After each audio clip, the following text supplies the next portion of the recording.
Syafi'i pernah mengatakan, "Ma fatani ahadun kana ashadda alayya illa ibnu Abi Dzabin wal Laits bin Sa'din." Tidak ada seorang pun yang aku sedihkan kepergiannya di dunia ini kecuali dua orang saja, Imam Ibnu Abi Dzabin dan Imam Laits bin Sa'd.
Beliau adalah Abul Harith Al-Laits ibni Sa'din ibni Abdurrahman.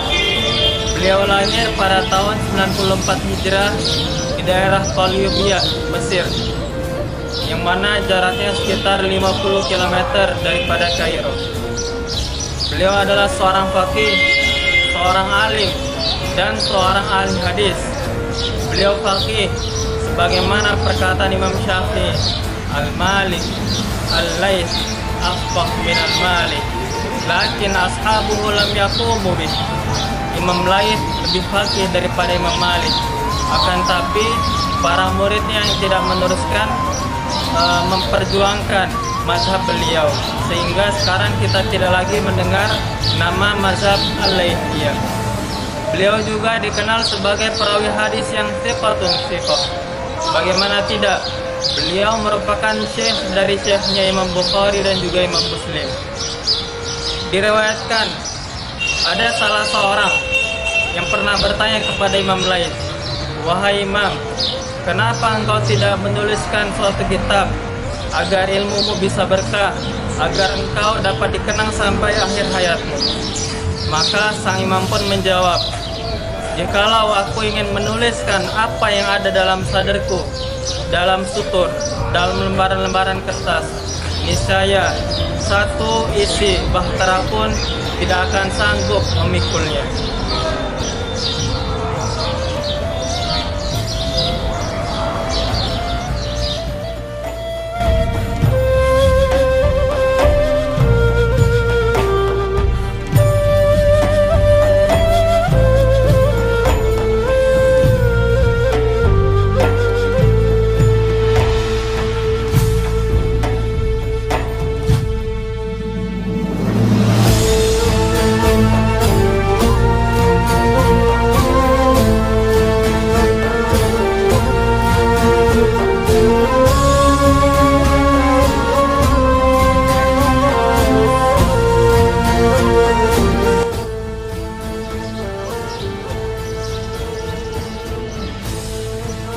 Beliau juga dikenal sebagai seorang yang ahli ibadah. Pada siang harinya beliau berpuasa, dan pada malam harinya beliau bermunajat kepada Allah Subhanahu wa taala. Beliau juga dikenal sebagai seorang yang ahli zuhud dan orang yang paling dermawan. Beliau diriwayatkan mempunyai penghasilan setiap tahunnya itu berjumlah 100.000 dinar. Akan tetapi dengan penghasilan beliau yang sebesar ini, beliau tidak wajib menunaikan zakat. Kenapa? Karena teman-teman sekalian, harta yang beliau miliki itu belum mencapai satu nisab, belum mencapai satu haul, beliau langsung sedekahkan, beliau langsung infakkan kepada fakir miskin. Bahkan diriwayatkan beliau dikenal sebagai Hatim At-Ta'i. Hatim At-Ta'i merupakan seseorang yang pada zaman jahiliyah masyhur sebagai seorang yang syair, masyhur juga sebagai seorang yang mengepalai suatu kabilah. Dan Hatim At-Ta'i ini masyhur sebagai Akramul Arab, yaitu orang Arab yang paling dermawan. Maka Imam Laits pun demikian. Karena Imam Laits tatkala tamunya datang kepada beliau, beliau selalu memberikan hidangan yang paling terbaik. Akan tetapi Imam Laits sendiri selalu berpesan kepada para pembantunya itu agar membelikan beliau roti dan minyak saja, dan beliau hanya memakan dua makanan tersebut, tidak dengan makanan yang beliau sediakan kepada para tamu-tamunya. Diriwayatkan juga tatkala Imam Laits berkunjung menemui Imam Malik ketika beliau berangkat haji, maka tatkala Imam Malik memberikan kepada beliau hadiah berupa satu kotak kurma, tatkala itu Imam Laits yang mana beliau merupakan orang Mesir, di mana ada orang Mesir itu tatkala seseorang memberikan kepada kita sebuah nampan yang berisi makanan atau berisi sesuatu, maka nampan tersebut tidak akan dikembalikan dengan nampan yang kosong, akan tapi diisi kembali dengan sesuatu agar dikembalikan kepada sang pemilik nampan tersebut. Begitu pula Imam Laits. Tatkala Imam Malik memberikan hadiah kepada beliau berupa kurma ajwa, Imam Laits tidak serta-merta memberikan nampan tersebut dalam keadaan kosong. Imam Laits mengisi dengan dinar-dinar yang beliau miliki, dan beliau memberikan kepada Imam Malik rahimahullah ta'ala. Maka tidak heran Imam Syafi'i pun pernah mengatakan, "Lillahi darruka min imam laqad husta arba'a khisalin lam yakhuzhunna al-alim al-ilmu wal amalu wal zuhdu wal karam." Wahai imam, tidaklah seorang alim pun di dunia ini yang telah mencapai 4 martabat yang kau miliki, yaitu keilmuanmu, amalmu dalam beribadah, dan juga tubuhmu dan juga kedermawanan.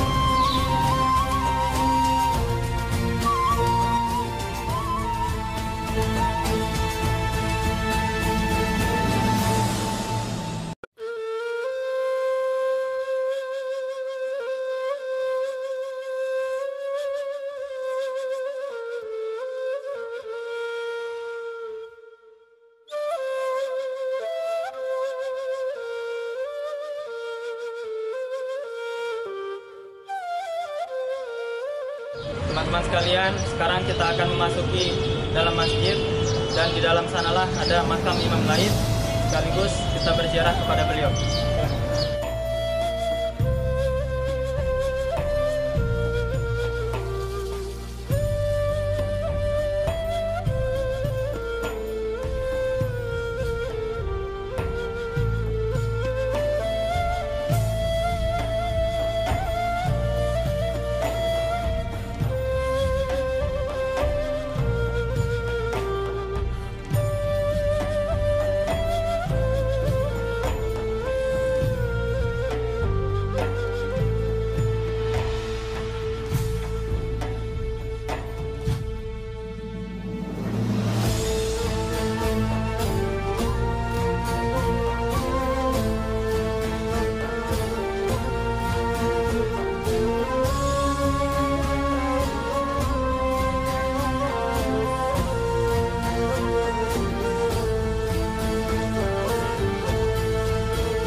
mari kita fokus ke gerbang ini kawan-kawan.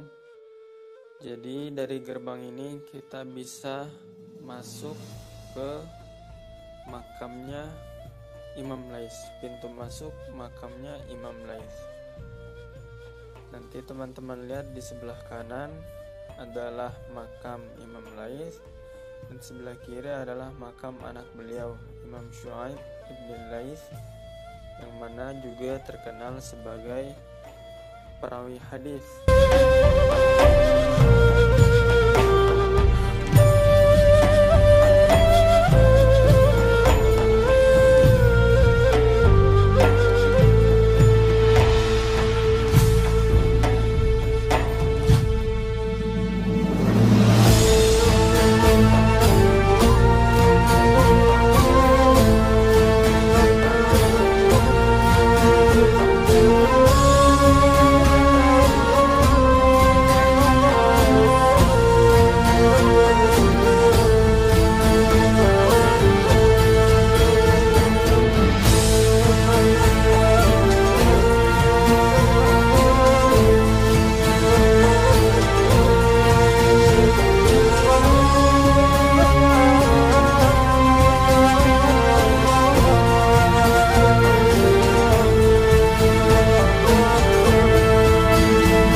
Beliau wafat pada tahun 175 Hijrah, dan pada waktu itu ahli Masar, penduduk Masar sangat bersedih akan kepergian beliau.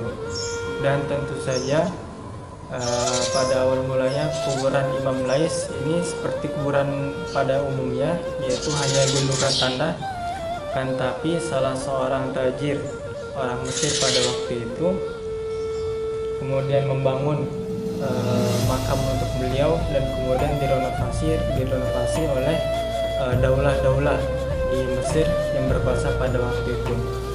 Dan tepat di sebelah makam Imam Lais terdapat makam khalifahnya, yaitu Syekh Muhammad Al-Lisi.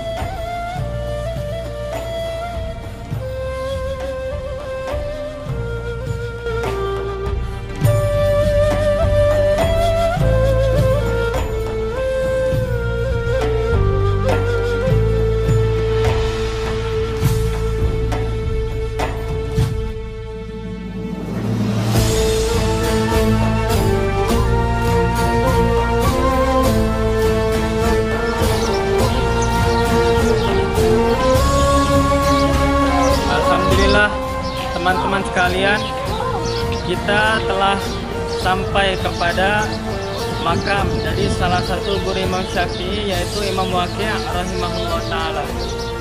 Beliau merupakan Abu Sufyan Ar-Ru'asi Waqi' ibn al-Jarrah ibn Malik. Beliau merupakan salah satu dari guru Imam Syafi'i yang terkenal. Beliau lahir pada tahun 129 Hijrah di Kufah, dan beliau juga merupakan salah satu murid dari Imam Sufyan Ats-Tsauri. Beliau merupakan seorang alim, seorang faqih, dan juga seorang muhaddis. Beliau terkenal dengan hafalan beliau yang begitu kuat, yang mana tatkala beliau berguru kepada Imam Sufyan, beliau tidak pernah membawakan satu catatan pun untuk menulis hafalannya.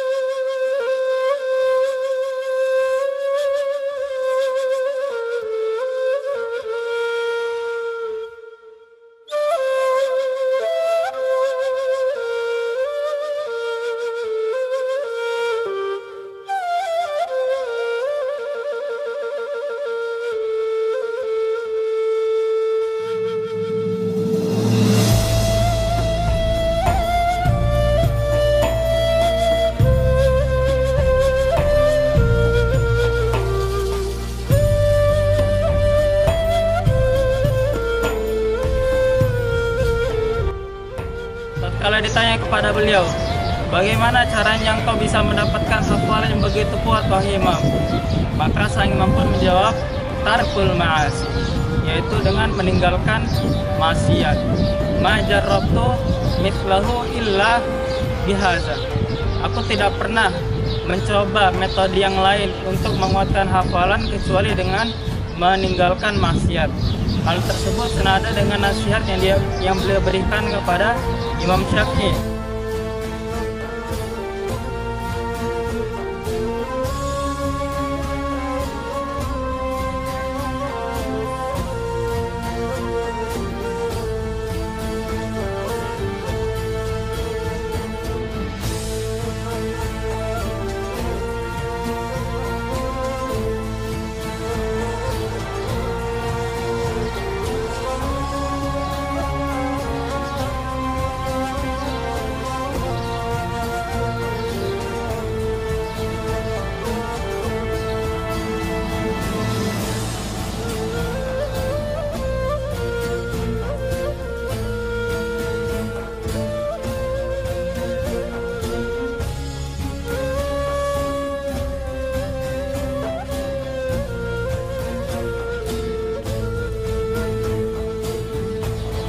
Diriwayatkan pada akhir hayatnya Imam Waqi' meninggal pada tahun 167 Hijrah. Dalam kitab Syiar A'lamun Nubala, Imam Zahabi menjelaskan bahwasanya tatkala beliau pulang dari perjalanan ibadah haji, beliau wafat dan dimakamkan di daerah yang bernama Faid. Faid merupakan daerah yang berada di antara Hijaz dan juga Kufah pada waktu itu. Akan tapi penduduk Mesir berkeyakinan bahwa Imam Waqi' dimakamkan di sini. Wallahu a'lam. Jadi kita niat berziarah datang ke sini untuk makam beliau insyaallah.